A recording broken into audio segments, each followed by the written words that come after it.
नमस्कार दोस्तों, आज फिर से मैं आप लोगों के सामने V4 एजुकेशन में डीएलएड थर्ड सेमेस्टर के लिए जो हमारा प्रकरण चल रहा था अनुपात समानुपात, उसी से संबंधित मैं कुछ प्रश्नों को लेकर के आया हूं जो हमारे लिए एग्ज़ाम में बहुत ही कारगर साबित होंगे।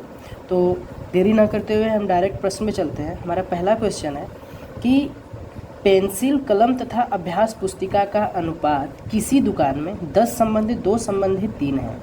यदि दुकान में 120 पेंसिल हैं तो अभ्यास पुस्तिका की संख्या कितनी होगी। दोस्तों, मैं इस सवाल को दोनों तरीक़ों से बताऊंगा। एक पूरा डिस्क्रिप्शन करके बताऊंगा, पूरा उसके बारे में ब्यौरा करके बताऊंगा, और दूसरा जो हमारा तरीका होगा वो ट्रिक होगा।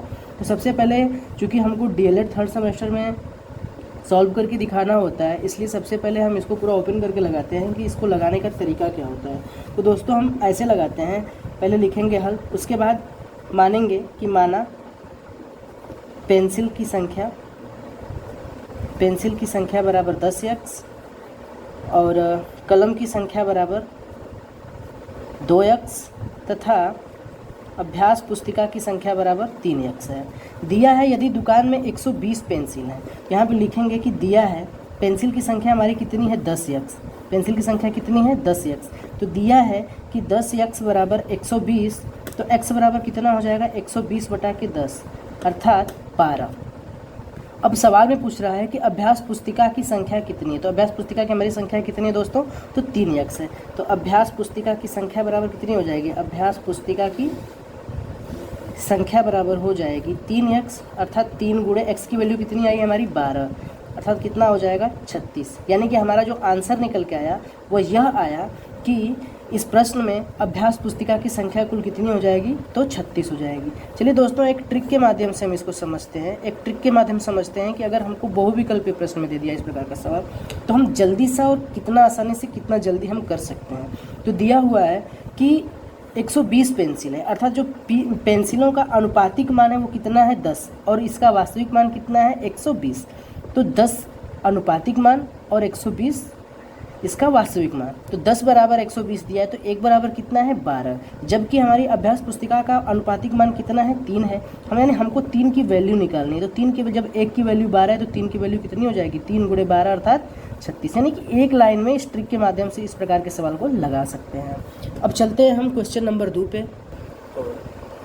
तो हमारा क्वेश्चन नंबर 2 यह कह रहा है कि कोई धनराशि ए, बी तथा सी के बीच 2 संबंधी 5 संबंधी 9 के अनुपात में बांटी गई है। यदि ए का भाग 2500 रुपया है तो कुल धनराशि कितनी है। ठीक पीछे वाले सवाल की तरह ही हम इसको लगाएंगे।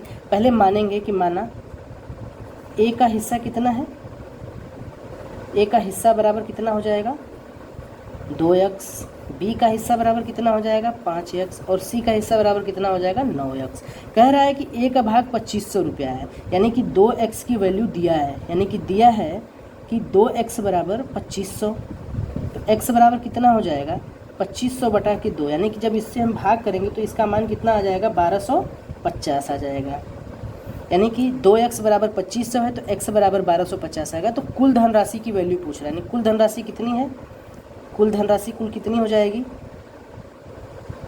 बराबर 2x plus 5x plus 9x बराबर कितना हो जाएगा 5 2 7 9 7 16x।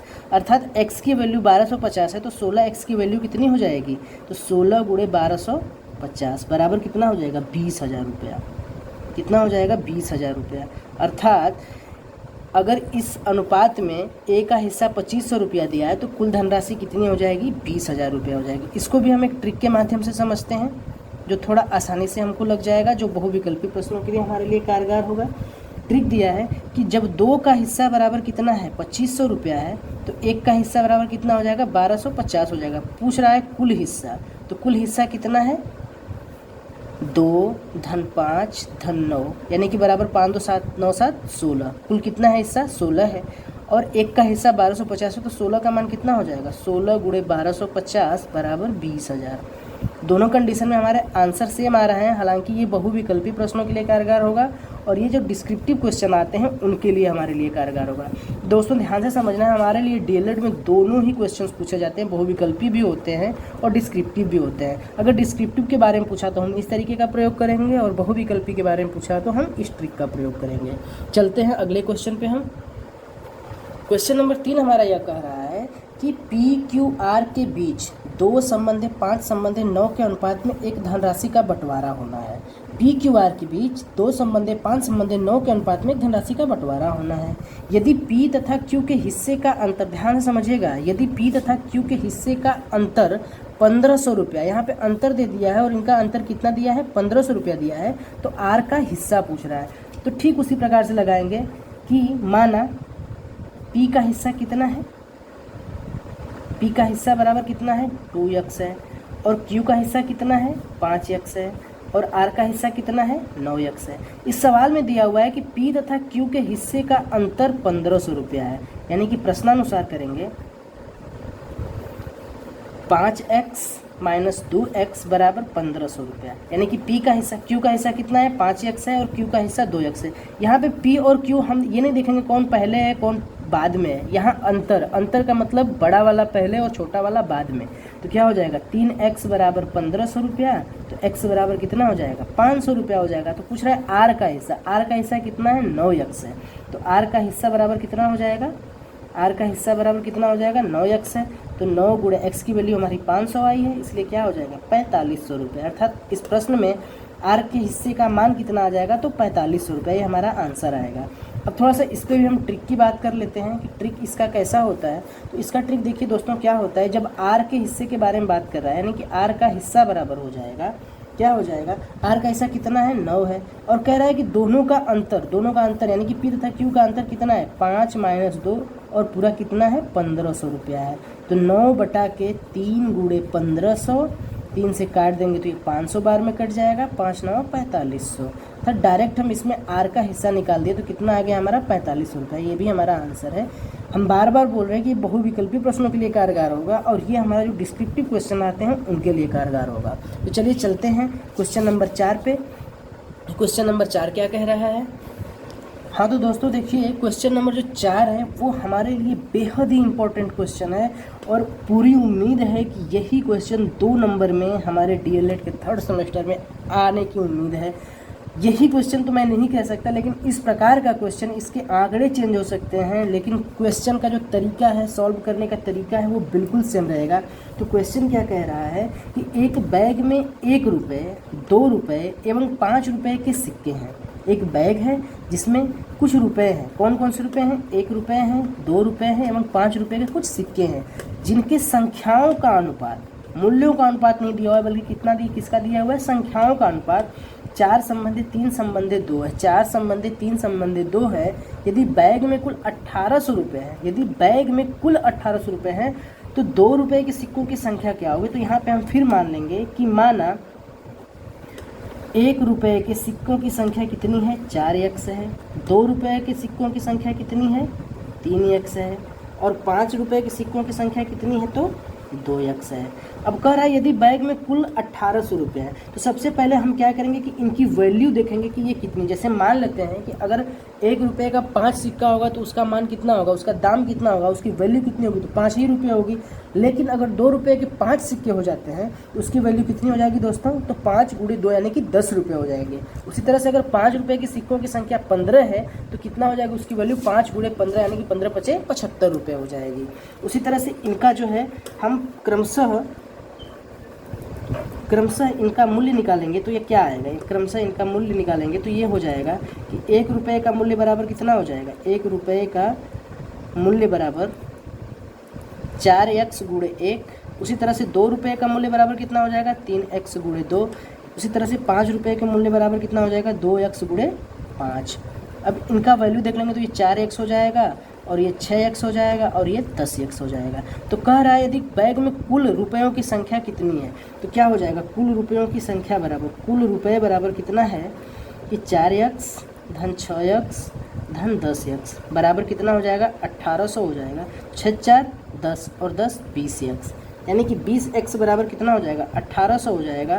तो x बराबर कितना हो जाएगा, 1800/20 यानी कि 90।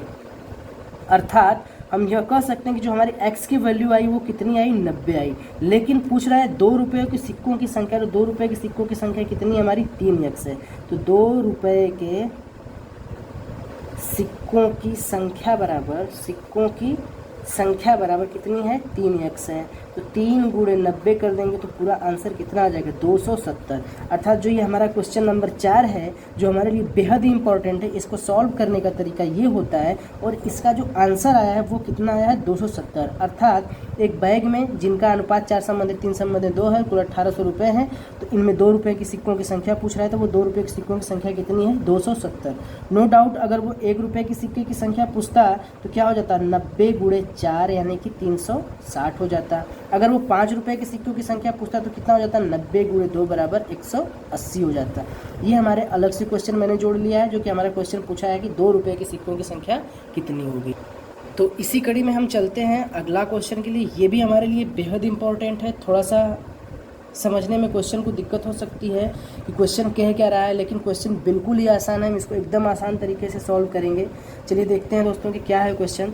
दिया है कि एक राशि को ए बी तथा सी में इस प्रकार बांटा गया है कि ए के हिस्से का 3 गुना ए के हिस्से का 3 गुना बी के हिस्से का 4 गुना आपस में क्या है बराबर है, तथा बी एवं सी के अनुपात 5 संबंधित 6 हैं। यदि कुल राशि 15,900 रुपये है तो ए का हिस्सा कितना होगा। चलिए दोस्तों इसको बहुत ही आसानी से आसान तरीके से हम इसको सॉल्व करते हैं कि इसका तरीका क्या होता है सॉल्व करने का। सबसे पहले हम लिखेंगे हल, उसके बाद कहेंगे कि दिया है कि 3 यानी कि ए का 3 गुना बी के 4 गुने के बराबर है। अर्थात हमारा ये एक समीकरण बन गया कि 3a बराबर 4b। अब हम यहाँ से जब समीकरण बन गया तो हम ए और बी का अनुपात निकाल लेंगे, तो a बटा के b बराबर क्या हो जाएगा 4 बटा के 3, अर्थात a संबंधे b बराबर हो जाएगा 4 संबंधे 3।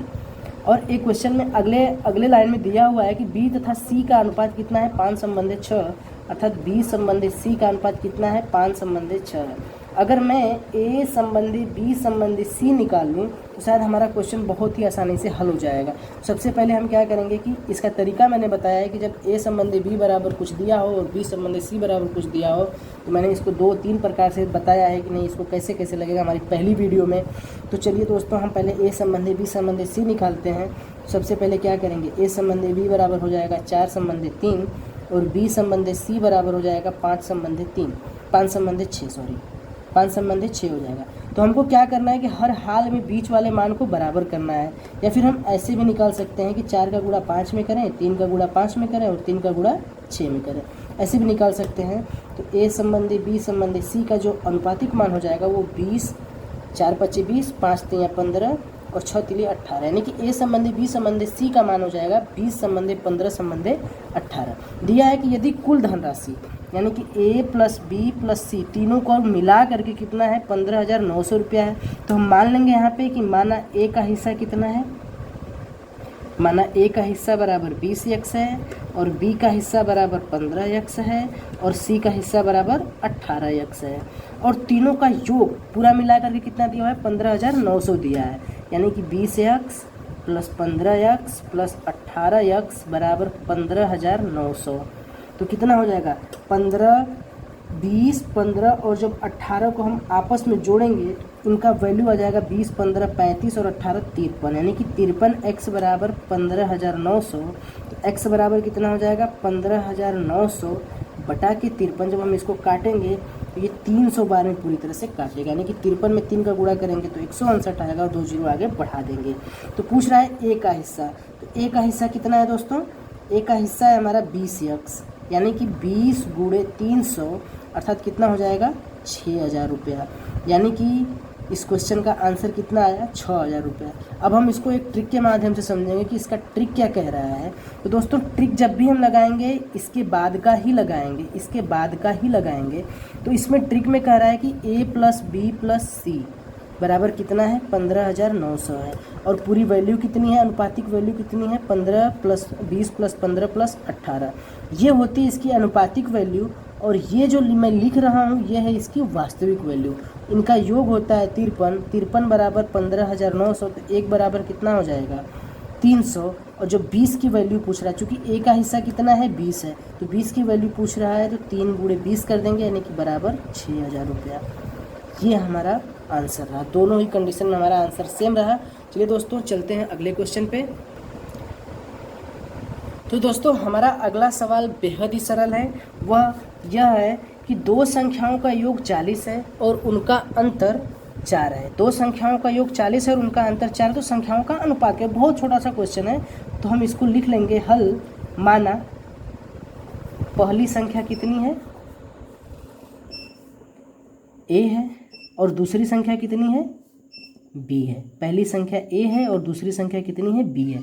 कह रहा है कि दो संख्याओं का योग। अब दिया है कि a प्लस b बराबर 40 और दूसरे कंडीशन में दिया है उनका अंतर 4 है, यानी कि a माइनस b बराबर 4। अब हम इसको क्या कर लेंगे, जोड़ लेंगे। जोड़ने पर ये हमारे दो समीकरण बन गए, एक समीकरण नंबर 1 हो गया, एक समीकरण नंबर 2 हो गया। अब हम इसको सॉल्व करते हैं, देखते हैं कि a में a को जोड़ेंगे तो कितना हो जाएगा, 2a हो जाएगा, और यहाँ पे प्लस है और यहाँ पे माइनस है, यानी कि प्लस b को माइनस b से घटाएंगे तो ये कट जाता है, और 40 में 4 जोड़ेंगे तो कितना आ जाएगा, 44 आ जाएगा। यानी a बराबर कितना हो जाएगा, 44/2। जब हम इसको काटेंगे तो 22 बार में कट जाएगा, अर्थात a प्लस b बराबर 40 में a की वैल्यू कितनी आ गई, 22 आ गई, प्लस b बराबर 40, तो b बराबर कितना आ जाएगा, 40 माइनस 22। जब इसको घटाएंगे तो कितना आएगा, 18। यानी a बराबर 20 आ गया, 22 आ गया, और b बराबर 18 आ गया। इनका अनुपात होता है a संबंधी b बराबर 22 संबंधी 18। देखिए, हम अनुपात का हमेशा सरलतम रूप लिखते हैं, हमारे आंसर के लिए हमेशा सरलतम रूप ही प्रयुक्त होगा। तो हम इसको 2 से काट सकते हैं, तो 2 11 11 दूना के 22 और 2 9 18। हमारा जो फाइनल आंसर आया कि a संबंधी b बराबर 11 संबंधी 9 होगा। चलिए दोस्तों, चलते हैं हम अपने अगली सवाल पे। जो हमारी अगली सवाल ये है कि यदि a संबंधी b संबंधी c बराबर 2 संबंधी 3 संबंधी 4 है, तो a बटा के b संबंधी b बटा के c संबंधी c बटा के a का मान क्या होगा। तो दोस्तों देखते हैं कि a की वैल्यू कितनी है, 2 है, और b की वैल्यू कितनी है, 3 है, और c की वैल्यू कितनी है, 4 है। तो हम कुछ नहीं करेंगे, बस इसमें ये मान रख देंगे कि a बटा के b, यानी कि a का वैल्यू कितना है, 2 है, और b की वैल्यू कितनी है, 3 है। फिर संबंध है b की वैल्यू कितनी है, 3 है, और c की वैल्यू कितनी है, 4 है। फिर संबंध है c की वैल्यू कितनी है, 4 है, और a की वैल्यू कितनी है, 2 है। तो दोस्तों सबसे पहले हम क्या करते हैं, हालांकि हम इसको काट सकते हैं, लेकिन काटने और ना काटने से कोई फ़ायदा नहीं है। हमने एक तरीका बता रखा है इसको कि हम इसको कैसे लगाते हैं। सबसे पहले क्या करते हैं कि हम इन सभी संख्याओं का लॉसन निकालते हैं। जो हर होता है उसका हम लॉसन लेते हैं। 3, 4 और 2 का लॉसन कितना हो जाएगा, 12 हो जाएगा। कितना हो जाएगा, 12 हो जाएगा। और फिर हम इसके लॉसन से इसमें गुणा कर देते हैं, जो हमारा बचता है वही हमारा आंसर होता है। तो चलिए देखते हैं बचता क्या है। सबसे पहले हम लॉसन निकालने के बाद इसका जो हर होता है वो बराबर हो गया, लेकिन बराबर कैसे हुआ वो देखते हैं। तो 3 में जब हम 12 का भाग देंगे तो कितनी बार जाएगा, 4 बार जाएगा, और 4 में 2 का गुणा करेंगे तो 8 आएगा। यानी कि 8 संबंधी, जब 4 में 12 में 3 3 3 के 9, और संबंधी 6 दूना के 12, यानी कि 6 चौक को 24 हो जाएगा। अब ये 12 से 12 कट गया, तो जो हमारा फाइनल अनुपात बन के आया वो क्या आया, 8 संबंधी 9 संबंधी 24। अर्थात कहने का मतलब ये है कि a बटा के b संबंधी b बटा के c संबंधी c बटे a का जो वैल्यू आया है वो क्या आया है, 8 संबंधी 9 संबंधी 24 आया है। ये हमारा आंसर है। तो धन्यवाद मित्रों, और हमारी ये वीडियो आप लोग पसंद आई हो तो प्लीज़ लाइक और शेयर करना ना भूलें। सब्सक्राइब कर दें, शेयर कर दें। धन्यवाद।